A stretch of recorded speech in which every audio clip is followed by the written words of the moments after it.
राजस्थान की 7 सीटों पर हुए उपचुनाव के नतीजे शनिवार को सामने आएंगे। सियासी गलियारों में चर्चा है कि इस बार उपचुनाव में जीत हार की परंपरा बदल सकती है। प्रदेश में हुए पिछले 16 उपचुनाव के नतीजों पर गौर करें तो ये परंपरा रही है कि बीजेपी उपचुनाव में हमेशा बैकफुट पर रहती है और मतदान घटने पर कांग्रेस को फायदा होता है। इस बार 7 में से 6 सीट पर मुख्य चुनाव से वोटिंग घटी है, तो घटी हुई वोटिंग का बीजेपी को नुकसान होगा। विधानसभा चुनाव की बजाय उपचुनावों में वोटिंग गिरी है। उपचुनाव वाली 7 सीटों पर विधानसभा चुनाव 2023 में कांग्रेस ने 4 और बीजेपी, आरएलपी और बीएपी ने 1-1 सीटों पर कब्जा जमाया था। इस बार हुए इन सीटों के मतदान प्रतिशत को देखें तो खींवसर सीट को छोड़कर सभी पर मतदान के आंकड़े मुख्य चुनाव की तुलना में गिरे हुए हैं। 2013 से अब तक हुए उपचुनाव में इक्का दुक्का उदाहरण छोड़ दें तो मुख्य चुनाव के मुकाबले लगभग हर सीट पर वोटिंग प्रतिशत गिरा है। इसका सबसे बड़ा कारण है कि राजस्थान के उपचुनाव में एक बार भी सरकार के बनने बिगड़ने जैसे समीकरण नहीं बने। यदि ऐसे समीकरण बनते हैं तो वोटर्स में अलग ही उत्साह नजर आता है। राजनीतिक एक्सपर्ट नारायण बारेट के अनुसार सरकार पर कोई फर्क नहीं पड़ने के कारण वोटर्स अमूमन सुस्त हो जाते हैं। ऐसा ही हाल 7 सीटों के मतदान में भी देखने को मिला है। इस बार के चुनावों में और पिछले चुनावों में क्या डिफरेंस आपने देखा? जी हर चुनाव पिछले चुनाव से अलग होता है। अलग मुद्दे होते हैं, अलग किरदार होते हैं, अलग इमोशंस होते हैं। इस चुनाव में ऐसी कोई लहर नहीं है क्योंकि सरकार को बने हुए 1 साल हुआ है जी, तो कोई बहुत स्ट्रॉन्ग एंटी इनकम्बेंसी नहीं बन पाई है। और जाहिरा तौर पर लग रहा है कि बीजेपी थोड़ा अच्छा परफॉर्म करेगी जी। इसकी वजह बीजेपी नहीं है, उसमें कांग्रेस का मिसमैनेजमेंट जी, सिलेक्शन ऑफ कैंडिडेट और इक्वेशन उनके कांग्रेस ने ठीक से हैंडल नहीं किया है जी। तो इससे ऐसा लगता है जैसे वो साउथ राजस्थान में या ट्राइबल बेल्ट में डूंगरपुर में 84 और सलूम्बर में अलायंस कर सकते थे लेकिन नहीं किया जी। उससे जो एंटी बीजेपी वोट है उनका बंटवारा होगा, है ना। एक सीट पे जो सलूम्बर है उसमें बीजेपी के पक्ष में जाता है कि वहाँ एक सिटिंग एमएलए थे जी, उनकी डेथ से एक सहानुभूति है जी, और कांग्रेस में साफ डिवाइड है जी। तो वो किसी भी तरफ जा सकता है, वहाँ कांग्रेस से बहुत ज्यादा प्रभाव नहीं छोड़ेगी।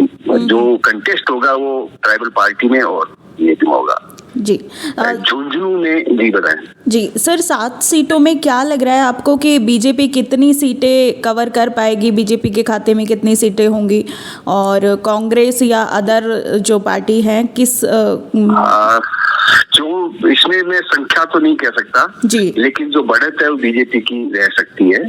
उसमें कोई बीजेपी का करिश्मा नहीं है। वो जो मैं इसको दोहरा रहा हूँ कि जो समीकरण है कांग्रेस ने जिस तरह से रणनीति बनाई है वो बहुत अच्छी नहीं बना पाए वो जी।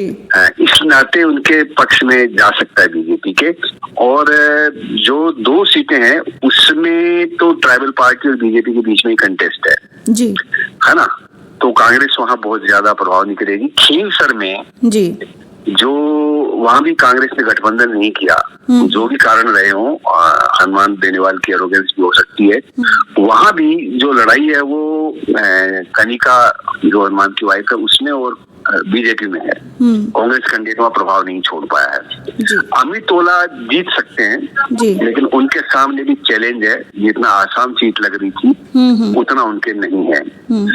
ऐसे ही जो दौसा सीट है जी, उसमें भी ऊहापोह की स्थिति है क्योंकि वो एक जनरल सीट है और उसपे बीजेपी ने एक मीना कैंडिडेट को और कांग्रेस ने एससी को दिया। तो जो कांग्रेस बीजेपी का कोर वोट है जी, जो अपर कास्ट है वो उदासीन है और उनको लगता है कि अगर बीजेपी जीतती है तो ये सीट हमेशा के लिए मीनाओं की हो जाएगी जी जी। तो वो ऊँट किसी भी करवट बैठ सकता है जी, है ना। जी जी। जैसे राजस्थान में कहावत है कि हर बार ऊँट करवट बदलता है, एक जैसे नहीं रहते, एक बार कांग्रेस एक बार बीजेपी। सर मैं पूछना चाह रही हूँ कि जैसे अब कांग्रेस में ये जो मैनेजमेंट की कमी है, तो इसमें आप किस चीज़ को वजह मानते हैं, क्या कारण है, जबकि पार्टी एक अच्छी यहाँ पे बढ़त बना सकती थी? तो इसमें अभी यहाँ गुटबाजी अब भी है जी। कांग्रेस ने पिछली हार से कोई नसीहत नहीं सीखी है जी। पार्टी के अंदर अब भी अलग अलग गुट काम कर रहे हैं और इनके नेताओं को भय नहीं है। जैसे रघुवीर मीणा उनका ऑल इंडिया लीडर है, लेकिन वो नहीं माना, और माना तो बेमन से माना है, वो दिल से काम नहीं कर रहा है। तो कांग्रेस के पास सजा की कोई प्रावधान नहीं है, कोई दंड का। बीजेपी में ऐसा नहीं होता है जी।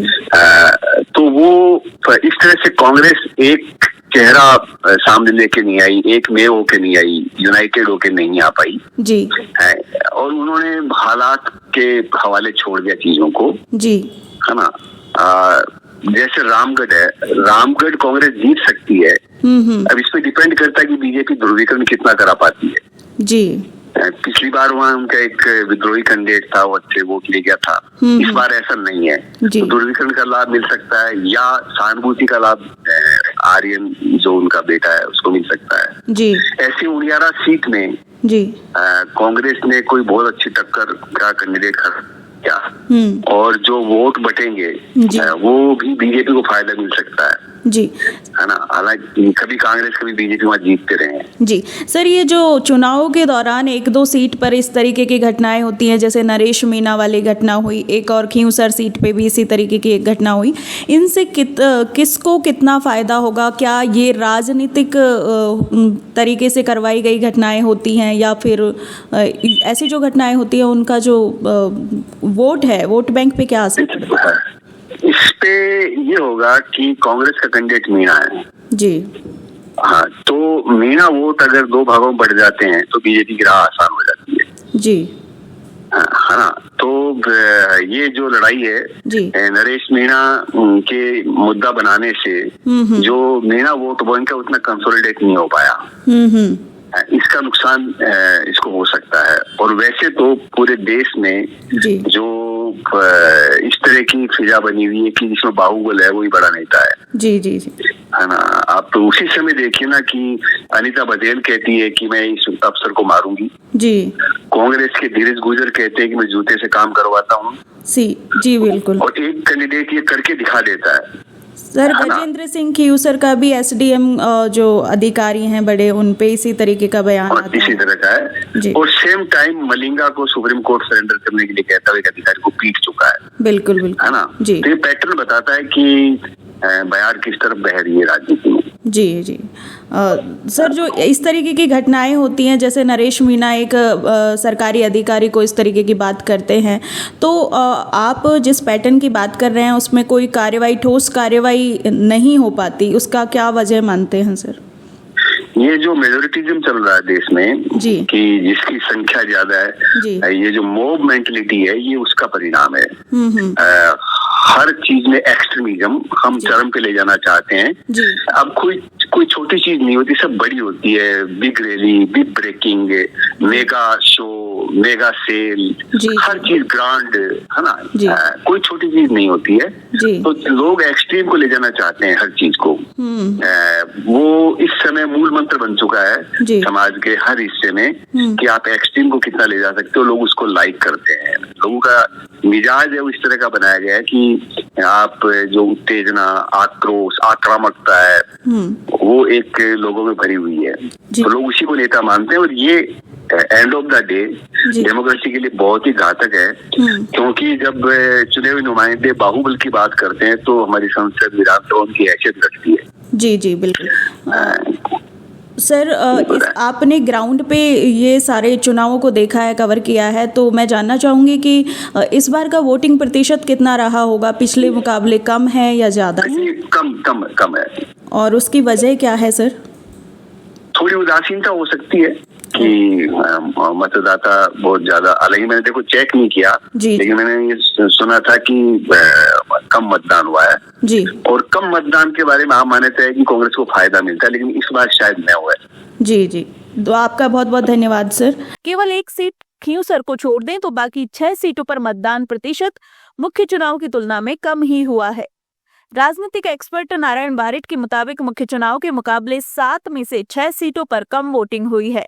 माना जाता है कि कम वोटिंग का फायदा कांग्रेस को मिलता है, लेकिन इस बार समीकरण इतने उलझे हुए हैं कि ये बात खरी उतरती नहीं दिख रही। वहीं वरिष्ठ राजनीतिक विशेषज्ञ महेश शर्मा ने बताया कि ये कहना भी मुश्किल है कि पिछले उपचुनाव के जैसे कांग्रेस इस उपचुनाव में भी एक तरफा प्रदर्शन करेगी। बीजेपी का प्रदर्शन इस उपचुनाव में सुधरने की संभावना है और कांग्रेस कुछ सीटें गंवा सकती है। अब पिछले 11 साल में हुए 16 सीटों पर जानते हैं उपचुनाव में किसका पलड़ा भारी रहा। मुख्य चुनाव के आंकड़ों के आधार पर कहा जाता रहा है कि अगर उपचुनाव में वोटिंग परसेंटेज कम रहता है तो फायदा कांग्रेस को मिलता है और अधिक रहने पर बीजेपी को। ये पैटर्न राजस्थान के उपचुनावों में अब तक सटीक भी साबित हुआ है। एक हिंदी न्यूज अखबार के मुताबिक 2013 से अब तक 16 सीटों के उपचुनाव में हुए मतदान का रिकॉर्ड खंगाला। सामने आया कि 1-2 सीटों को छोड़कर वोटिंग प्रतिशत गिरा है। पैटर्न के मुताबिक बीजेपी की सरकार होने के बावजूद कांग्रेस भारी पड़ी है। उपचुनावों में कांग्रेस ने 16 में से 11 सीटों पर जीत हासिल की है। बीजेपी ने मात्र 3 और बीएपी और आरएलपी ने 1-1 सीट जीती है। 2013 से 2024 के बीच 8 सीटों के उपचुनाव तब हुए जब बीजेपी सरकार सत्ता में थी। फिर भी बीजेपी 2 सीटें ही जीत पाई। कांग्रेस ने 5 पर कब्जा जमाया। मौजूदा बीजेपी सरकार में 2 सीटों पर उपचुनाव पहले हो चुके हैं।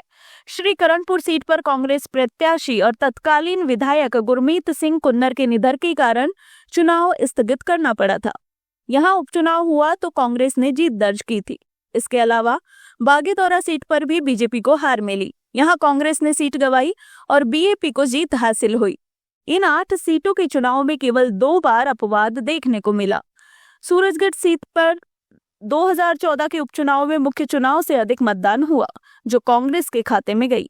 वहीं कोटा साउथ पर 2014 के उपचुनाव में मतदान गिरने के बावजूद बीजेपी ने जीत दर्ज की। Bureau report, NSA 9 news, Jaipur.